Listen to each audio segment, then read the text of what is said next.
Bien, vous m'entendez? Oui. Donc merci d'être resté jusqu'à presque la fin de la journée pour cette présentation donc, du projet intégré Rhéoblood, donc, qui est concerné par la rhéologie sanguine. C'est un projet dont je suis co-porteur avec Franck Nicou et Manu Kapkarian. Donc c'est Franck Nicou qui devait faire la présentation, mais là vous avez le modèle réduit, mais bon, ça ira. Bien, donc c'est parti. Donc pourquoi on s'intéresse à la rhéologie du sang? Déjà le sang, c'est un fluide qui est très intéressant pour tout plein d'applications médicales, comprendre la physiologie, la pathologie, et puis il y a plein de dispositifs médicaux pour lesquels on a besoin de comprendre ce que fait le sang quand il s'écoule dedans. Et pourquoi c'est compliqué? C'est compliqué parce que le sang, c'est une suspension. Donc une suspension, c'est un fluide qui est constitué d'un fluide porteur et de particules dedans. Le fluide porteur pour le sang, c'est le plasma, c'est à peu près la moitié du volume du sang. Et le reste du volume du sang, il est occupé par des cellules qui sont essentiellement des globules rouges. Donc du point de vue de la mécanique des fluides, du point de vue de l'écoulement, le sang, c'est vraiment la moitié de plasma et la moitié de globules rouges qui forment une suspension dense de particules qui sont en plus déformables et qui peuvent même s'agréger. Donc c'est dans la famille des suspensions, quelque chose de particulièrement compliqué. Alors, pourquoi on s'intéresse toujours à la rhéologie du sang? Parce qu'on ne sait toujours pas ce que c'est. Et pourquoi c'est un problème de ne pas savoir ce qu'est la rhéologie du sang? C'est parce que la rhéologie, c'est vraiment la base quand on veut faire de la mécanique. C'est le lien entre force et déplacement. Quand on applique une certaine force, quel est le déplacement l'écoulement qui va en résulter. Et donc c'est vraiment la première question quand on fait de la mécanique. C'est la rhéologie, c'est un peu ce que la rhéologie par rapport à la mécanique, c'est un peu ce que la grammaire et la littérature, si vous voulez. C'est la règle de base. Si vous ne comprenez pas ça, si vous ne savez pas ça, vous êtes embêté pour faire de la mécanique des fluides. Et bizarrement, pour le sang, on a toujours des problèmes. On ne sait toujours pas très bien comment ça fonctionne. Alors, on n'a pas zéro idée. On a des grands résultats qui datent notamment des années 70 et qui nous disent que, notamment, le sang est un fluide dit rhéofluidifiant. Alors, donc ça veut dire quoi? Ça veut dire qu'on peut mesurer au niveau de la rhéologie, un des paramètres les plus importants, c'est pas le seul, mais c'est vraiment majeur, c'est la viscosité du sang. Ça a été mesuré donc, dans un rhéomètre dans les années 70. On a mesuré la viscosité du sang en fonction du taux de cisaillement. Donc on place le sang dans un rhéomètre, on le cisaille, et puis en augmentant le taux de cisaillement, donc la vitesse du rhéomètre, ce qu'on observe, c'est une diminution de la viscosité apparente du sang. Plus on va vite, en fait, plus le sang s'écoule facilement. Donc très bien, voilà, on a une connaissance en fait de la rhéologie du sang. Alors pourquoi ça fait encore problème?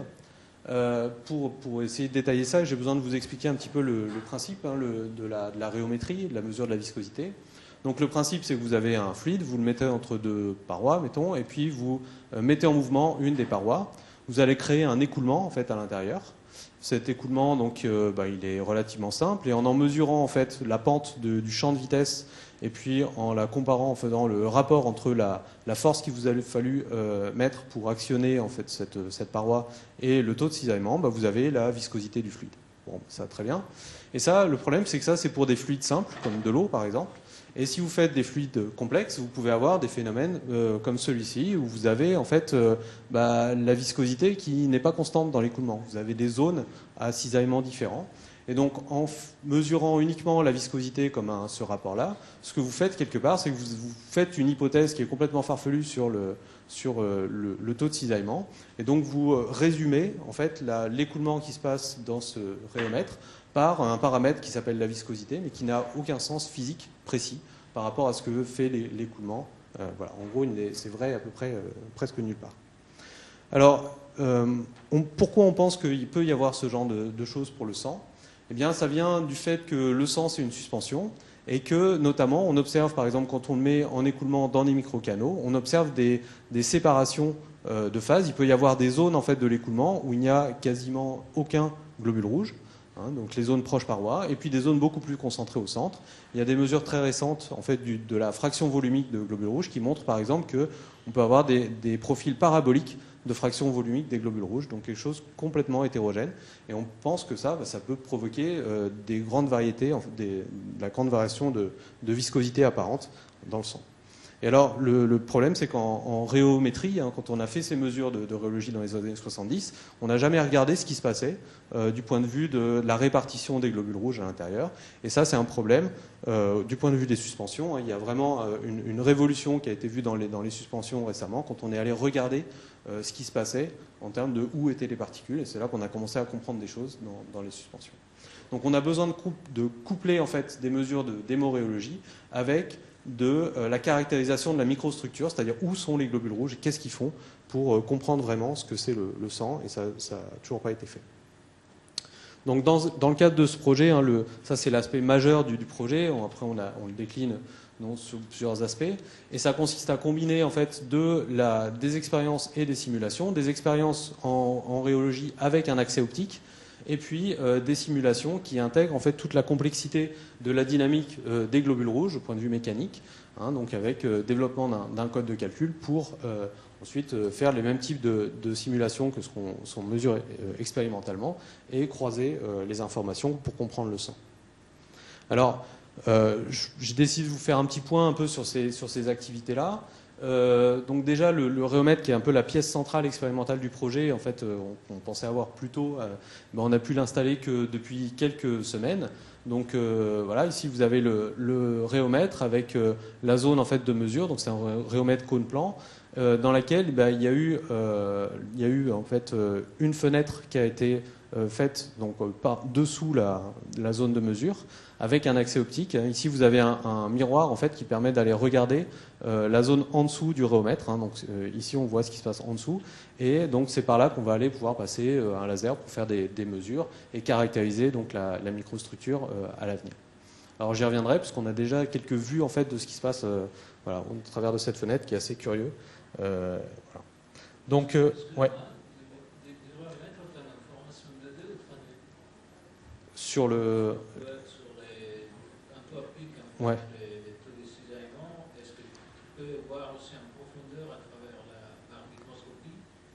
Bah, tu peux voir à une certaine profondeur. Alors là, après, on rentre dans tous les problèmes d'absorption et de diffusion aussi de la lumière. C'est-à-dire qu'en très grande profondeur, on va avoir des difficultés. Mais sur une certaine profondeur, oui. C'est non, de la centaine de microns. Voilà, on va pouvoir monter. Donc voilà, on n'aura sûrement pas tout. Alors de toute façon, donc en cône plan, on a des hauteurs qui sont variables. Donc il y a des zones où en fait on va pouvoir imager entre voilà, sur une hauteur plus ou moins grande. Voilà. Donc ça c'est pour la plateforme de rhéométrie. Et puis du point de vue des simulations, donc ça c'est un code qu'on développe à l'IMAG, le code de calcul YelStudio, sur lequel il y a eu donc c'est un code qu'on avait on a beaucoup travaillé en fait sur la dynamique du globule rouge isolé, et puis dernièrement on a augmenté le nombre de globules rouges. Ici c'est donc une simulation en cisaillement avec un millier de globules rouges, et donc dans le cadre de RhéoBlood il y a eu financement d'un postdoc qui a travaillé vraiment sur les performances en termes de calcul parallèle. Donc c'est Dorian Midou qui a un poster en fait sur ces aspects-là. Et donc ici je vous montre un exemple de calcul. Donc c'est un calcul de performance en fait sur une simulation de 500 globules rouges s'écoulant dans un canal. Donc comment on fait ce genre de choses? En fait on fait une simulation de référence sur un nœud de calcul. Donc ça a été fait à Meso-ATLR. On compte le temps et puis ensuite on double les ressources de calcul et on regarde en fait si le temps de calcul a été divisé par 2. Et donc si l'accélération en fait a été d'un facteur 2. Et donc si c'est le cas, la courbe idéale c'est cette droite rouge. Et donc nous on est pas mal du tout en fait là en multipliant par exemple les ressources par 16, on n'a pas une accélération d'un facteur 16 mais on a un facteur 13. Donc ça reste dans des très bonnes performances. On n'était pas du tout là avant RhéoBlood. Donc ça nous permet d'attaquer des simulations beaucoup plus conséquentes en termes de nombre de globules rouges. On a pu aussi travailler sur les validations. Les validations en sang, c'est vraiment pas facile à cause des difficultés de mesure. Souvent dans le sang, on voit rien puisqu'il y a des globules rouges de partout. Et donc on a utilisé en fait un dispositif qui est assez original et qui était développé à Marseille, où il regardait en fait l'écoulement dans des canaux plats. Donc ici on a une entrée de globules rouges où voilà, on a des globules rouges un peu qui apparaissent, disons, désorganisés. Et puis donc c'est un canal qui fait une épaisseur de 8-10 microns. Et après, en fait, l'écoulement petit à petit va se structurer. Et en fin de canal, on observe une structuration en fil. Et le nombre de fils va dépendre en fait de la concentration en globules rouges qu'on y met initialement. Et donc l'avantage de ça, c'est que comme le canal est peu épais, en fait, on voit il y a qu'une seule épaisseur de globules rouges. Et donc on peut très bien comparer en fait expérience et simulation sans faire de l'optique voilà, de très haut niveau. Et donc là, c'est quelque chose qui est en cours. On a une publication en préparation sur la validation des simulations et les comparaisons avec ces expériences. Donc là, la structuration en colonne, c'est par des couplages hydrodynamiques. C'est par des couplages hydrodynamiques, oui, qui sont dus en fait à la structure, à l'épaisseur très faible. Hein. On est un peu comme dans les cellules de Elcho, voilà, on a un écoulement assez particulier qui nous fait effectivement des forces de répulsion et d'attraction pour les globules rouges. Et puis la présence en fait des parois latérales aussi qui est très importante. Donc ça, on a pu le montrer avec la simulation. Et la déformabilité qui est essentielle aussi pour former les fils. Là, il y a des distances typiques quand même qui sont assez réduites. Voilà, qui sont ouais. Donc voilà. Alors, si on revient un peu à la question de la rhéologie du sang, donc ça c'était un peu plus les développements de chacune des plateformes qui vont nous servir aux questions de rhéologie. Dans l'idée en fait de comprendre ce que vont nous donner les mesures et les simulations de rhéologie du sang hein, dans des systèmes compliqués, eh bien on essaie de décomposer en fait les différentes étapes, les différentes briques élémentaires qu'il nous faut comprendre pour analyser les phénomènes complexes. La première chose, c'est les propriétés et la dynamique des particules. Quand vous avez des particules de nature différente, il y a des résultats par exemple récents avec des colloïdes plus ou moins rugueux qui vous donnent des viscosités de suspension complètement différentes. En fait, les propriétés des particules vont avoir directement une incidence sur ce qui se passe pour la suspension. Ensuite, il faut être capable de caractériser cette microstructure. Hein, la rhéologie d'une suspension dans laquelle vous avez une répartition homogène des particules va être complètement différente d'une où vous avez une structuration. Et puis, enfin, il faut comprendre les effets collectifs, hein, comment les particules interagissent, comment elles vont modifier leur comportement les unes les autres. Mais là-dedans, il y a la base, hein, qui est la dynamique de la particule élémentaire. C'est vraiment ce qu'il y a au fondement de la rhéologie. Et ça, c'est un aspect qu'on avait commencé sur lequel on travaillait en fait avant Rhéoblood et qu'on a continué cette année. Alors pourquoi c'est compliqué ? Ça vient de la structure du globule rouge. Hein. Le globule rouge, c'est une particule compliquée du point de vue de la dynamique. C'est une particule viscoélastique à cause de sa composition. Donc c'est une goutte de fluide, c'est une solution d'hémoglobine avec un fluide donc qui est plus visqueux que le plasma dans lequel il s'écoule et qui est encapsulé dans une membrane biologique qui est composite. Vous avez à la fois une membrane de lipides qui est une membrane lipidique qui va résister aux efforts de courbure. Et puis en dessous de ça, vous avez un cytosquelette, un réseau de spectrines qui va conférer à la membrane des propriétés élastiques. Donc vous récupérez une cellule viscoélastique avec une viscosité à l'intérieur qui va dépendre de la concentration en hémoglobine, par exemple, une élasticité liée au cytosquelette, une résistance à la courbure liée à la couche lipidique, et plein d'effets intéressants au niveau de la dynamique. Alors, du coup, on a continué à explorer ces questions du globule rouge unique, et en faisant des mesures expérimentales, donc pas mal de mesures sur des caractérisations de différents échantillons, de différentes pathologies. On s'est rendu compte dans les expériences qu'il y avait quelque chose qui était complètement omis dans les caractérisations habituelles des échantillons de globules rouges sains, c'était les formes de globules rouges. En fait, on représente toujours le globule rouge comme un objet axisymétrique, très régulier. Et en fait, quand on regarde un échantillon, ça c'est même pour un échantillon sain, on voit que les globules rouges ne sont pas du tout axisymétriques, qu'ils ont soit des formes assez allongées, donc ça c'est très courant, et puis même des bosses comme ça. Et donc dans l'échantillon montré par Emmanuel Boschi tout à l'heure, c'était le cas. Hein, si on regarde en fait les cellules, elles sont toutes un peu bosselées, et ça n'a jamais été en fait décrit, vraiment étudié. Et donc on a commencé à s'intéresser à cette question quand on s'est rendu compte que globalement, quand on faisait la caractérisation d'un écoulement sain, on se rendait compte qu'on pouvait représenter plutôt le globule rouge par une ellipse avec un rapport des axes de 1,1 plutôt que le discocyte régulier qu'on voit d'habitude. Et puis avec pas mal d'effets de rugosité comme ça. En plus, on a vu donc des effets de pathologie qui modifiaient ça.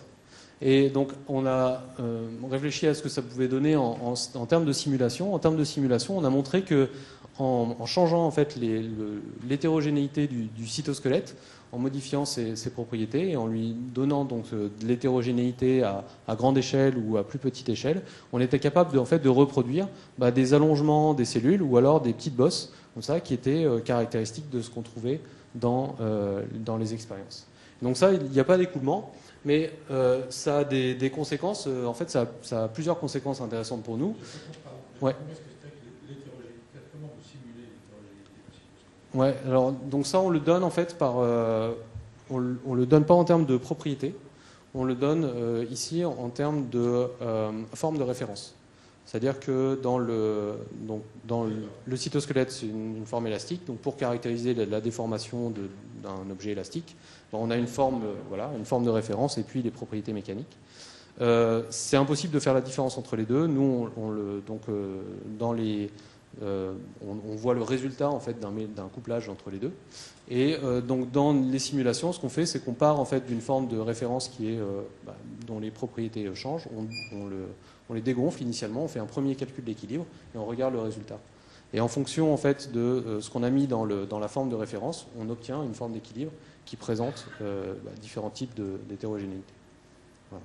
Est-ce qu'on peut définir aussi des propriétés, par exemple, de mémoire de cette forme? C'est-à-dire, tu peux imaginer que dans certaines contraintes, après, la forme va s'adapter et elle va avoir un certain temps de vie, en fait, même si les contraintes externes changent. Ouais. Donc il y a plusieurs réponses à ça. Déjà, donc il y a une mémoire de forme des globules rouges, c'est-à-dire que ces formes-là, c'est l'élasticité, encore une fois, le cytosquelette n'étant pas parfaitement homogène, en fait, la zone qui est dans la joue ici se retrouve toujours dans la joue si on attend suffisamment longtemps. Et après, on a aussi, sur des temps très longs, on peut imposer des déformations plastiques. Par exemple, aspirer en micropipette une petite partie, et on se retrouve avec une espèce de citron avec une bosse qui va rester pendant vraiment longtemps. Après, donc, on est en train de se poser la question, effectivement, de savoir d'où viennent ces choses-là. Est-ce qu'elles peuvent être liées, par exemple, à l'âge des globules rouges? On sait en tout cas, par exemple, que pour des globules rouges drépanocytaires, à cause de la formation, par exemple, de filaments qui vont déformer fortement les globules rouges, il y a une permanence en fait d'une forme très déformée. Donc, il y a plein d'aspects en fait pour répondre à ta question. Donc voilà. Du coup, on est vraiment en train d'essayer de regarder ces choses-là parce qu'il comme il y a des différences entre des sujets sains, des sujets pas sains. On est en train d'essayer de voir s'il n'y a pas des pistes en fait pour du diagnostic. Et puis du point de vue de la simulation en fait de suspension, il y a autre chose, c'est que toutes les simulations qui ont été faites jusqu'à présent utilisent, supposent que tous les globules rouges sont identiques et sont des discocytes parfaits. Et donc là, on a des pistes en fait pour rendre aussi nos simulations plus réalistes, en incluant toute la diversité de formes qu'on sait représenter donc en simulation. Donc là, à nouveau, une publication en préparation avec le CBS. Alors, si on repense donc au comportement en fait du sang dans un écoulement cisaillé, donc qui est la base. Donc ce que je disais, c'est que la brique élémentaire, c'est de bien comprendre ce que fait le globule rouge unique. Et là-dessus, donc il y a des publications importantes qui sont sorties du projet Reoblood cette année. La première, donc c'est une publication dans Physical Review Letters sur la dynamique des globules rouges à haut taux de cisaillement. Donc où on est allé en fait caractériser en fonction de la viscosité du milieu extérieur et puis du taux de cisaillement qu'on applique toutes les différentes dynamiques. Donc on voit par exemple que le globule rouge est capable de se mettre en fait donc verticalement dans l'écoulement et de rouler comme ça. Si on augmente le taux de cisaillement, on a en fait flambement du globule rouge qui va avoir une forme de coupe qui au début donc tourne dans cette direction, puis va se réorienter et va se mettre à tourner également dans l'écoulement, mais en ayant changé sa direction, jusqu'à la forme en fait de trilobe qu'on a découvert donc à Montpellier et qu'on a publié pour la première fois dans PNAS en 2016. Donc tous ces aspects-là, c'est des choses nouvelles pour lesquelles on a documenté les différentes dynamiques, obtenu des résultats de simulation et d'expérience pour comparer et expliquer les transitions entre les différentes dynamiques. Et puis on s'est intéressé aussi à quelque chose qu'on n'avait pas regardé trop dans ce cas, c'est ce qui se passe en fait pour les bateaux de cisaillement. Pour les bateaux de cisaillement, on a des dynamiques en fait qui ressemblent à des dynamiques d'objets solides parce qu'on a assez peu de déformation. Ça va tourner.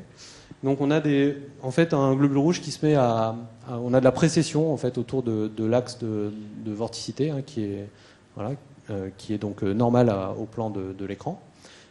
Donc avec assez peu de déformation. Et donc on a en fait, donc là je vous montre un exemple, il y a toute une diversité en fait de dynamiques qu'on a pu reproduire donc en simulation numérique. Et on s'est demandé en fait si on ne pouvait pas modéliser donc ce type de dynamique. Donc à la fois les rotations, et puis ici on ne les voit pas spécialement, mais il y a circulation aussi de la membrane dans ce cas-là. Et donc je ne vais pas montrer beaucoup d'équations, mais je vais montrer celle-là. Donc ça c'est notre modèle en fait à 5 équations et 5 inconnus sur donc les taux de rotation de l'écoulement du globule rouge dans différentes directions, et puis les circulations de la membrane. Et donc on a proposé en fait pour la première fois un modèle 3D qui reproduit les dynamiques de globules rouges à bateau de cisaillement. Et donc c'est basé sur en fait le modèle, on représente le globule rouge par un ellipsoïde qui a une membrane qui peut circuler. Et on peut se retrouver du coup avec un modèle simplifié en fait qui va reproduire le même type de dynamique. Voilà, mais c'est tourné avec donc 5 équations, 5 inconnues, alors que donc les simulations complètes que je vous ai montrées avant prennent de l'ordre de la journée sur un supercalculateur. Ça tourne en une vingtaine de secondes sur un ordi. Donc ce qu'on voit ici, c'est des points qui sont placés sur la membrane. Donc le point rouge, c'est juste le sommet en fait d'un petit axe de l'ellipsoïde. Et le point bleu, par contre, suit la membrane. On voit qu'il y a des glissements en fait de la membrane sur ce globule rouge et qui en fait qui est la cause de toute la richesse de la dynamique des globules rouges à bateau de cisaillement. Là, vous supposez que la membrane est tendue quand même. Ouais. Mais vous ne pourrez pas avoir aussi des sortes des extraits de membrane, et la membrane est plutôt souple. Alors, en fait, à bateau de cisaillement, on ne le constate pas, et si on considère que c'est pas là, et ben en fait, le modèle est bon sans avoir besoin d'intégrer ça. Voilà. Ça, c'est parce qu'on est à des taux de cisaillement assez faibles. Et alors, l'intérêt, c'est que maintenant, on a un modèle simplifié qu'on va pouvoir coupler à d'autres méthodes. Donc, notamment, il y a Mathieu Hidéré à l'IMAG qui développe des méthodes mathématiques pour écrire des modèles constitutifs en fait, de suspension, à condition de connaître, d'avoir un modèle théorique qui nous dit la dynamique de chaque objet. Donc, il l'a adapté pour des sphères. Et donc, ce qu'on pense, c'est coupler en fait cette approche-là au modèle simplifié que je vous ai montré avant, pour pouvoir proposer en fait les premiers modèles constitutifs de sang, alors en régime dilué par contre. Alors, le régime dilué, c'est pas vraiment c'est pas vraiment le sang. Le sang, c'est dense, mais en régime dilué, il se passe quand même des choses tout à fait intéressantes. Et je voulais vous montrer ces aspects-là. Donc ça, c'est les premiers résultats obtenus dans le Réomètre qui a été installé il y a quelques semaines. Et alors, ce qu'il faut savoir, c'est que dans le sang, en fait, le plasma est moins dense que les globules rouges. Donc, si vous prenez un échantillon de sang, vous attendez, en fait, les globules rouges vont se sédimenter. Et donc, il y a un certain nombre d'expériences où on commence à augmenter la densité du fluide extérieur pour que les globules rouges ne sédimentent pas, parce que ça rajoute en fait de la structuration de façon un peu artificielle dans les écoulements. Et là, je vous montre en fait les premiers résultats donc de rhéométrie dans les deux fluides. Donc un où on est à isodensité, et ça, ce qui est le cas classique dans lequel la rhéologie est faite d'habitude. Qu'est-ce qu'on voit? On voit quelque chose d'assez spectaculaire, qui est que là, il n'y a pas de rhéofluidification, alors qu'ici, il y a une diminution de la viscosité avec le taux de cisaillement, il y a une rhéofluidification. Et donc, on est vraiment en train de se demander s'il n'y a pas quelque chose à creuser ici. D'autant que dans le cas où, en fait, on a de la sédimentation qui est présente, alors, on ne voit pas très très bien, mais on voit quand même suffisamment. que par la fenêtre en fait, qui permet de voir sous le rhéomètre, eh bien, on voit que la couleur n'est pas homogène. En fait, on a formation de bandes plus denses en globules rouges. Et ça, c'était complètement inattendu. Et ça a l'air d'être vraiment présent quand il y a de la sédimentation et absent quand il n'y en a pas. Donc on est vraiment en train de se demander si la sédimentation en fait n'est pas en train de nous générer de la rhéofluidification artificielle. Hein, voilà, c'est quelque chose à creuser. Ouais. La phi, c'est la fraction volumique. Ouais. Donc ça, c'est pas exactement les mêmes valeurs, mais c'est pour vous montrer. Donc on a différentes fractions volumiques, et à partir du moment où on a une fraction volumique suffisante, on a voilà, une diminution. Et même pour 5%, hein, qui correspond à la valeur la plus haute ici, voilà, on a une rhéofluidification un petit peu, et qui a l'air d'être en présence aussi de structuration dans l'écoulement, qui n'avait jamais été décrite auparavant, puisqu'on ne regardait jamais en fait, ce qui se passe dans un rhéomètre. Et dans l'essence, ça serait combien de phi Ah, donc ça dépend des endroits. Dans les gros vaisseaux, c'est mettons 40-45%. Dans la microcirculation, on peut aller, disons, dans les artérioles vénules, on est à 20%. Voilà. Donc là, on est plutôt en régime dilué voilà, par rapport à. Voilà. Mais il y a déjà des choses. Donc voilà. Donc il y a des choses à creuser. Hein. Dès qu'on regarde en fait le sang, hein, voilà, on se rend compte qu'on comprend rien. Voilà. Alors, juste pour vous donner en fait mettre en lumière aussi quelques autres aspects. Donc ça, c'était vraiment le cœur du projet sur la rhéologie, etc. Mais il y a d'autres activités puisqu'on est intéressé à tout ce qui est études en géométrie complexe. Et donc ça, c'est quelque chose qui est piloté par Benoît Charlot à l'IES. C'est la construction en fait de réseaux microfluidiques qui permettraient d'étudier ce qui se passe dans la microcirculation. Alors, pourquoi c'est pas évident? C'est parce qu'en microfluidique, en général, quand vous faites un réseau, vous faites une carte et puis vous l'imprimez donc vous avez un circuit 2D à laquelle vous donnez une certaine hauteur, ce qui vous donne un circuit microfluidique qui n'est pas du tout représentatif de la réalité, puisque vous avez en fait des rapports d'aspect qui ne sont pas du tout respectés par rapport au vaisseau sanguin où vous avez un rapport d'aspect 1. Et donc, au cours d'un stage financé par Rheoblood, dans l'équipe de Benoît, il y a eu proposition d'un nouveau mécanisme de microfabrication pour aller construire des réseaux donc, qui sont toujours 2D, mais qui cette fois ont l'originalité d'avoir des rapports d'aspect qui respectent en fait ce qu'on trouve dans la réalité. Et donc on va avoir la possibilité d'étudier ce qui se passe dans des réseaux avec un meilleur respect des géométries. Donc des premières images, par exemple, d'écoulement dans ces types de situations. On voit notamment que quand c'est plus gros, on a plus de globules rouges, donc on voit moins. Par contre, dès que les globules rouges peuvent passer un peu individuellement, on va avoir accès à des informations très détaillées sur leur dynamique. Ouais.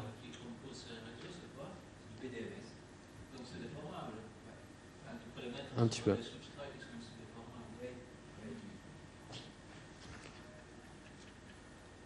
Voilà. Donc aussi pour vous signaler en fait d'autres activités sur par exemple la mesure de ce qu'on appelle les couches déplétées en cellules qui sont très importantes pour la résistance effective à la mise en écoulement du sang. Donc ceci en fonction de la fraction volumique en globules rouges et puis en présence de variations de taille des canaux. Et puis également, on s'intéresse à ce qui se passe en termes de diffusion des solutés lorsqu'il y a de la courbure en fait dans la géométrie des microcanaux. C'est quelque chose qui peut paraître assez artificiel, mais qu'en fait on trouve dans la microcirculation. Donc voilà, je ne rentre pas dans les détails, mais ça fait partie des études en géométrie complexe du projet Rheoblood. Donc Montpellier, dans la communauté 100, vous signalez par exemple l'organisation à partir de demain des journées du GDR Mécabio qui réunit les gens qui travaillent notamment sur le sang en France. Il y aura 3 présentations sur le sang qui viennent de Montpellier. Et puis, grâce à Rheoblood, on a pu aussi organiser la première école internationale d'hémophysique en mai 2018. Donc on s'attendait, nous on tablait sur une 40aine de participants, il y en a eu 70. Avec des retours excellents, si bien qu'on va être obligé d'organiser MFIS 2 en 2020. Voilà. C'est une bonne nouvelle. Et voilà. Donc pour finir, à Montpellier. Ouais, à Montpellier, bien sûr. Le but, c'est faire venir les gens à Montpellier, sans Montpellier. Donc voilà, donc pour finir cette année, hein, c'est l'année de 2018 pour Reoblood, c'est beaucoup de travail sur les bases, sur les formes des globules rouges, la dynamique des globules rouges, avec donc des publications importantes sur la dynamique des globules rouges, la plateforme rhéologique qui commence à être opérationnelle avec des premières mesures, les simulations qui gagnent vraiment en maturité et en performance, et puis des innovations aussi du côté des géométries complexes. Donc voilà, tout ça qui nous prépare, je pense, une année 2019 intéressante. Voilà, je vous remercie.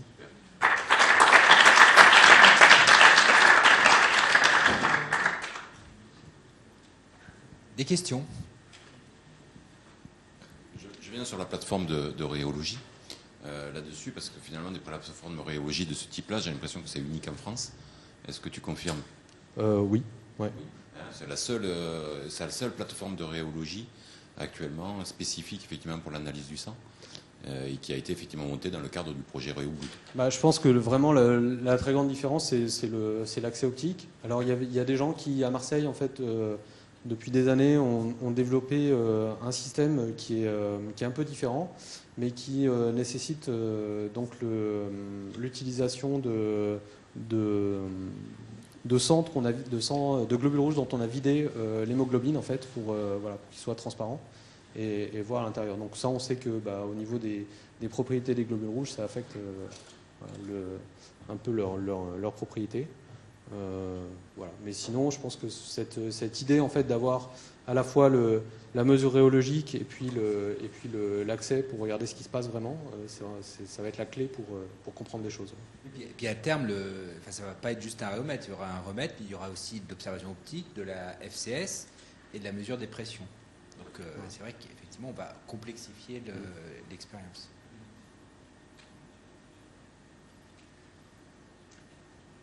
Bon. Bon, on va. C'est des corrélations par essence. Ouais. Donc des temps de diffusion. En fait, on veut s'en servir. Donc, on peut mesurer des vitesses aussi avec 2 points focaux. En fait, on peut mesurer des corrélations, donc on va mesurer des vitesses. Et comme on a 2 phases, en fait, l'idée c'est de mesurer aussi la fraction volumique. En fait, en regardant en un point le temps pendant lequel on a du signal et le temps pendant lequel on n'en a pas, qui sera en fait le temps des globules rouges. C'est-à-dire on va charger le milieu suspendant et voilà, comme ça on a une mesure en fait à la fois de l'hématocrit, de la fraction volumique et de la vitesse. Moi j'ai posé une question. Cette forme de globules rouges dans le développement, moi je crois que je les ai vus avant. Ah ouais. Dans des simulations numériques. Du moins, pour certaines d'entre elles. Lesquelles? Je ne sais pas, il y a le truc qui tourne.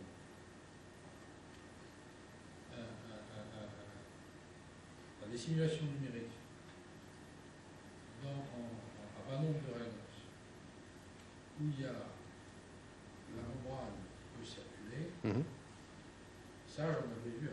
Oui, ça n'y a pas de problème. J'ai vu certaines de vos formes dans des simulations avant vos résultats. Par contre, vous avez le produit puissant de calcul, précision du code, vous sentez. Parce que je voulais savoir, c'est comment vous placez vos travaux dans le contexte déjà de ce qui était connu.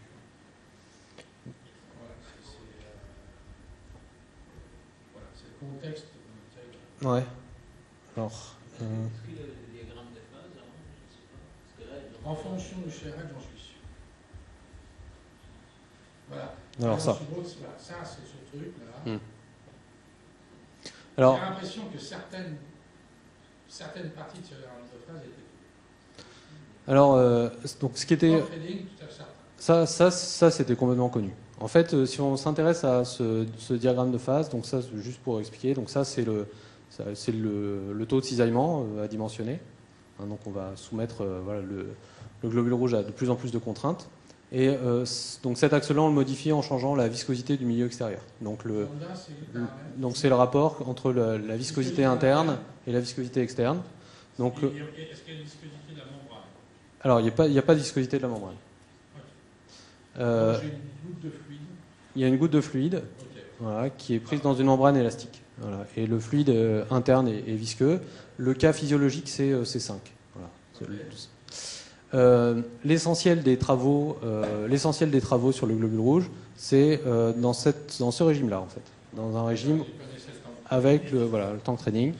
Donc c'est dans ce régime parce que ça permet de faire des expériences où on voit bien ce qui se passe, on applique des contraintes élevées sur des globules qui vont pas vite. Voilà. Parce qu'on augmente la contrainte en augmentant la viscosité du fluide extérieur. On peut continuer à travailler à des vitesses faibles.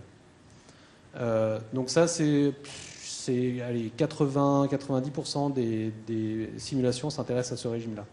Et puis après, on a quelques résultats en fait sur le rolling. Donc ça, c'est à partir en 2012, il y a des travaux sur la transition entre les transitions entre cette dynamique-là avec la précession là, je vous ai montré, et puis le rolling. Et puis après, tout ça là, ça n'existait pas. C'est-à-dire que voilà. Parfait. C'est celui-là qui. Voilà. Donc tout ça n'existait pas. Et ça, c'est pour des difficultés expérimentales. Il y a peu de données expérimentales. Et quand il y a peu de données expérimentales, les gens des simulations n'y vont pas trop parce qu'ils ne savent pas ce qu'ils doivent trouver. Par Ouais. forme à trois pointes, est-ce qu'il y a une circulation de la membrane? Alors, il peut y avoir une circulation de la membrane. Ça dépend de la viscosité. C'est-à-dire que plus on est visqueux, en fait, moins il y a de circulation de la membrane. Voilà. Et donc nous, on en a vu un tout petit peu, mais globalement, en fait, c'est-à-dire la membrane va circuler de, mettons, 5% pendant qu'on l'objet fait un tour complet en rotation. Voilà. Donc on a un petit mouvement de décalage petit à petit. Voilà. Et ça, c'est ce qu'on a trouvé à lambda 5 et à lambda 10, donc avec un milieu interne 10 fois plus visqueux que l'extérieur, on n'a quasiment pas de circulation. En tout cas, pas de circulation nette. Si on peut avoir un petit peu, mais... Voilà. Bon, malheureusement,